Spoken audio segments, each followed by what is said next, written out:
સર્વ મુક્તોને પવિત્ર શિવરાત્રિના મહાપર્વે હૈયાના હેતથી જય સ્વામિનારાયણ.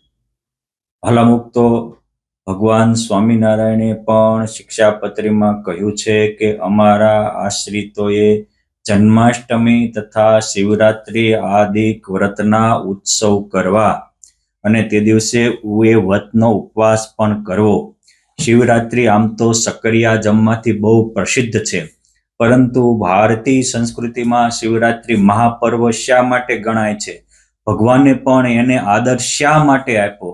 તો શિવ પુરાણમાં એવી કથા આવે છે કે મહા મહિનાના વદ પક્ષની ચતુર્થીને દિવસે જે કોઈ શિવ પૂજા કરે એના તમામ પાપ નાશ પામે છે અને પરમાત્માના સાધર્મને પામે છે. ચતુર્દશ્યામ નિશિવ્યાપ્ય શિવ પૂજા વિધાનતઃ સર્વ પાપ વિનોર્મુક્તો શિવલોકમ આપનુયાત સહ.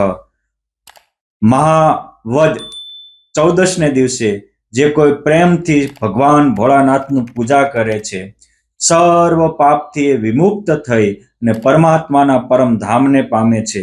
શા માટે આ રાત્રિ પવિત્ર ગણી?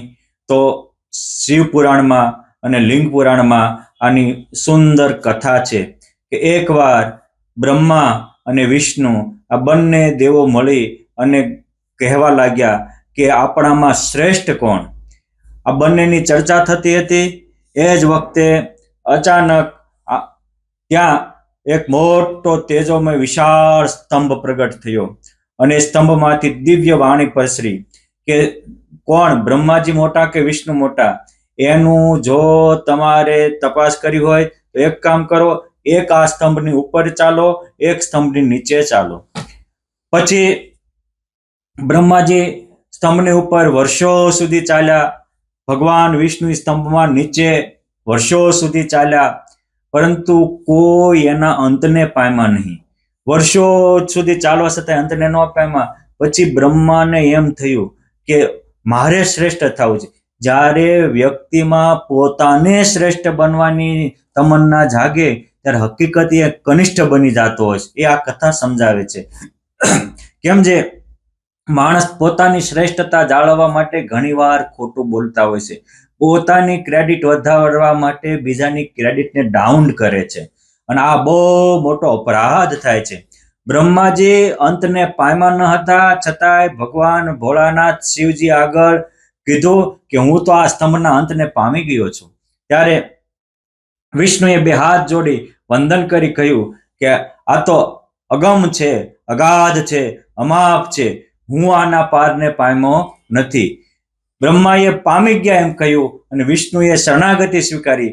એ જ વખતે સ્તંભમાંથી ભગવાન ભોળાનાથ પ્રગટ થયા અને કહે છે કે હે બ્રહ્મા, તમે પણ અંતને પામ્યા નથી, પરંતુ તમે તમારી ક્રેડિટ વધારવા ખોટું બોલ્યા છો અને આને પાછા પાડવાનો પ્રયાસ કર્યો છે. માટે આજથી હું શાપ આપું છું કે તમારી પૂજા પેલા ત્રણેય દેવોની સરખી થતી હતી, પણ હવે ક્યાંય નહીં થાય. અપવાદ રૂપે ક્યાંક બ્રહ્માજીની પૂજા થશે અને વિષ્ણુ આખા વિશ્વમાં પૂજાય છે. કેમ જે એ સાચું બોલ્યા. સાચું બોલવાનો આ પ્રભાવ છે અને ખોટું બોલવાથી આ દુર્ગતિ થાય છે. એનું માપ એ આ શિવ પુરાણ આપે છે. આપણે કેવા આપણી ક્રેડિટ વધારવા માટે બ્રહ્માની જેમ ક્યારેક ચકડી મારી જાવી હોય તો મારી જાવી એવા છીએ કે તટસ્થપણે ઉભા રહી શકીએ એવા છીએ. ત્યારથી ભગવાન વિષ્ણુએ એ જે સ્તંભ રૂપે અગ્નિ રૂપે સ્તંભ પ્રગટ થયો તો એમાંથી તે સ્વયંભૂ ભગવાન ભોળાનાથ પ્રગટ થયા અને પહેલું આપણા ભારત વર્ષમાં શિવલિંગની સ્થાપના થઈ. 12 જ્યોતિર્લિંગમાં આવેલું આ એક જ્યોતિર્લિંગ કહેવાય અને એ દિવસે પૂજા કરી. ત્યારથી આરંભીને એ રાત્રિને શિવરાત્રિ પર્વ તરીકે ઉજવવામાં આવે છે અને આ શિવરાત્રિ પર્વનો ખૂબ જ મોટો મહિમા છે.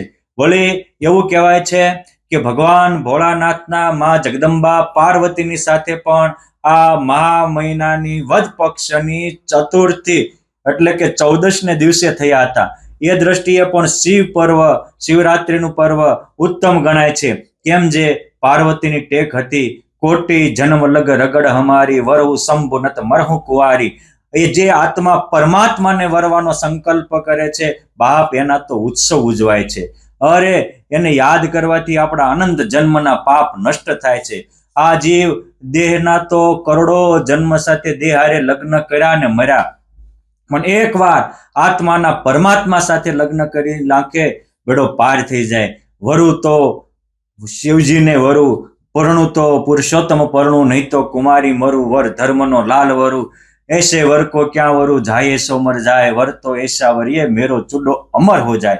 આવી રીતે અમર વરને વરીને માં જગદંબા પાર્વતીજી પણ ભગવાન ભોળાનાથની જેમ અમર બન્યા. પરંતુ એ લગ્ન આ ચતુર્દશીના દિવસે થયા હતા એવું સ્કંદ પુરાણમાં કહ્યું છે. વળી એવું કહેવાય છે કે એક લબ્ધક નામનો ભિખારી હતો, શિકારી હતો, અને એ શિકાર કરવા નીકળ્યો હતો. ત્યારે એ શિકાર કરતા કરતા જંગલમાં ભૂલો પડી ગયો, અને પછી રાત્રિ રહેવું હતું. નીચે તો જંગલી પ્રાણીઓનો ભય હતો, એટલે એક મોટું જંગલમાં ઉગેલું બિલ્લીનું વૃક્ષ હતું, એ વૃક્ષ ઉપર ચડી ગયો. હવે એ જ વખતે ત્યાં નીચે એક શિવલિંગ હતું, અને રાત્રિ આગો પાછો થાય તો એના કારણે ત્યાંથી બિલ્લી પત્ર નીચે ભગવાન ભોળાનાથના શિવલિંગ ઉપર પડતા હતા. આ રીતે અજાણતા તે શિવરાત્રિની રાત્રિ એને જાગરણ થયું અને ભગવાનનું બિલ્લી પત્રથી પૂજન થયું. સવાર થતા અતિ ઠંડીને કારણે મોત પામ્યો.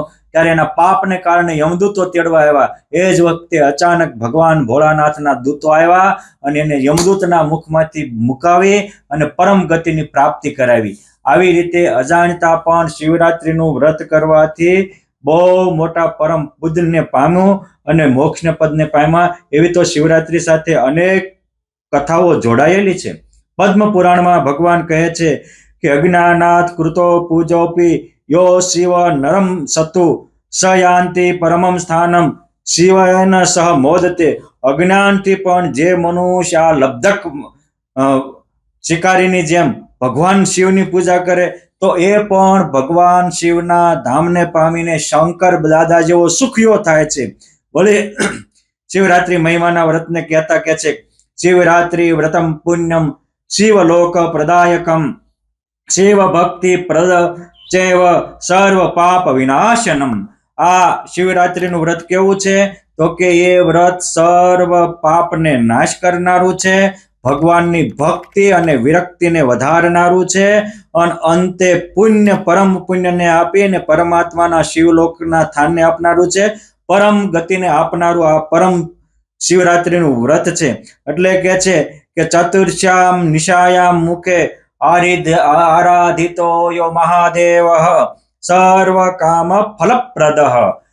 ચતુર્થીની એટલે કે 14ની રાત્રિએ જે ભગવાન ભોળાનાથનું પૂજન કરે છે, શિવ એકવાર જળ ચડાવે છે, બિલ્લી પત્રથી પૂજા કરે છે, તો આવી રીતે આરાધન પામેલા મહાદેવ આ ભક્તના સર્વ મનોરથ પૂર્ણ કરે છે. અર્થાત એને જે જે કામના હોય, રોગ હોય તો એ નિરોગી થાય, દુઃખી હોય તો સુખીઓ થાય, નિર્ધન હોય તો ધનવાન થાય, વિદ્યાર્થીઓને વિદ્યા પ્રાપ્તિ થાય.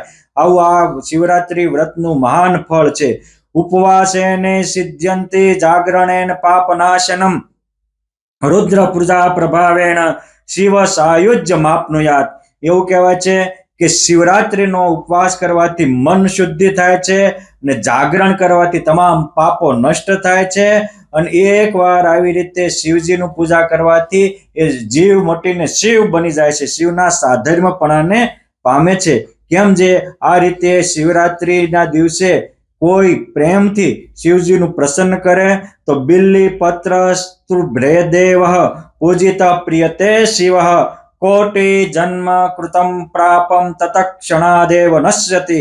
બિલ્લી પત્રથી પૂજા પામેલા મહાદેવ મહાન પ્રસન્ન થાય છે અને એ પૂજનારાના કરોડો જન્મના પાપને નાશ કરી નાખે છે. વળી યા નિશા સર્વભૂતાનામ તસ્યામ જાગૃતિ સંયમી સા નિશા શિવરાત્રિસ્યાત મોક્ષદા સર્વદેહિનામ. જે રાત્રે સામાન્ય જીવ સૂઈ જાય છે તે રાત્રિએ સંયમી પુરુષો જાગે છે. એ જાગરણ કયું તો કે છે કે શિવરાત્રી, અને એ શિવરાત્રીનું જાગરણ એ સર્વને મોક્ષ આપનારું છે અને અલૌકિક ઉર્જાને પ્રાપ્ત કરનારું છે. આ શિવરાત્રી વ્રતનું આધ્યાત્મિક રહસ્ય એ છે કે આ દિવસે આપણી ચેતના ઉર્ધ્વગામી બને છે. ઈંડા પિંગલા નાડી સમ બનીને સુષુમ્ણામાં સક્રિય બને છે. ધ્યાન અને જપ કરનારાને તત્કાળ મોટું ફળ આપે છે. માટે ભગવાન સ્વામિનારાયણે શિક્ષાપત્રીમાં કહ્યું કે અમારા આશ્રિતોએ હંમેશા શિવરાત્રીનું વ્રત કરવું અને શ્રાવણ મહિનામાં ભગવાન ભોળાનાથની બિલ્લી પત્રાદિકે કરીને પૂજા કરવી. કેમ જે એ કરવાથી આવું બહુ મોટું ફળ મળે છે. ભગવાન સ્વામિનારાયણે પોતે પણ બદ્રીનાથ, કેદારનાથ, ઉજ્જૈન ઓમકારેશ્વરનાથ, સોમનાથ મહાદેવ, દ્વારિકામાં આવેલા નાગેશ્વર મહાદેવ અને બીજા લગભગ ભગવાન સ્વામિનારાયણે 70 જગ્યાએ મહાદેવજીની પૂજન કર્યું છે. અલૌકિક ફળ મૂક્યું છે. વડતાલ ધામમાં પણ જ્ઞાનબાગની બાજુમાં કેદારેશ્વર મહાદેવ છે. એનું પૂજન કરીને ભગવાન એવું બોલ્યા હતા, કોઈ અહીંની યાત્રા કરે તો એને રામેશ્વર અર્થાત કેદારેશ્વર મહાદેવની યાત્રાનું ફળ મળે. ભગવાન સ્વામિનારાયણે કુંડળમાં સ્વયં કુંડલેશ્વર મહાદેવની સ્થાપના કરીને કહ્યું કે કોઈ અહીંની યાત્રા કરે, આનું પૂજન કરે તો એને રામેશ્વરની યાત્રાનું ફળ મળે. ભગવાન સ્વામિનારાયણે ભીમનાથના પૂજેલા એ ભીમનાથ મહાદેવનું પણ અનેકવાર પૂજન કર્યું છે. આવી રીતે આપણને સ્વયંને ભગવાને પોતે પૂજન કરી અને ભોળાનાથ પ્રત્યે આદર ભાવ વ્યક્ત કરવાનું કહ્યું છે. પરસ્પર એકતા અને પ્રેમના સેતુ રૂપે આ શિવરાત્રીનું વ્રત પણ વૈષ્ણવ પરંપરામાં પ્રવર્તનારા ક્રાંતિકારી કોઈ એક વ્યક્તિ હોય તો એ ભગવાન સ્વામિનારાયણ હતા. નકર વૈષ્ણવ પરંપરા વાળા શિવ પૂજનને માને નહીં અને શિવ પૂજન વાળા વિષ્ણુને માને નહીં, પરંતુ પરમાત્મા તો હવના બાપ છે, હવના ધણી છે. એટલે સૌની પ્રત્યે એકાત્મતા અને પ્રેમ ભાવ જાગૃત થાય, આપણી ચેતના ઉર્ધ્વગામી બને. એટલા માટે આપણે પણ આ શિવરાત્રીનું વ્રત કરી ભગવાન ભોળાનાથનું પૂજન કરી અને ભગવાન સ્વામિનારાયણ અને ભોળાનાથ અને તમામ દેવોના આપણે પ્રીતિપાત્ર બનીએ અને બ્રહ્માની જેમ ખોટું બોલતા મટી અને વિષ્ણુની જેમ સાચું બોલતા થઈએ તો પરમાત્માની આ બધી જ ફળશ્રુતિ આપણને પ્રાપ્ત થાય. જય સ્વામિનારાયણ.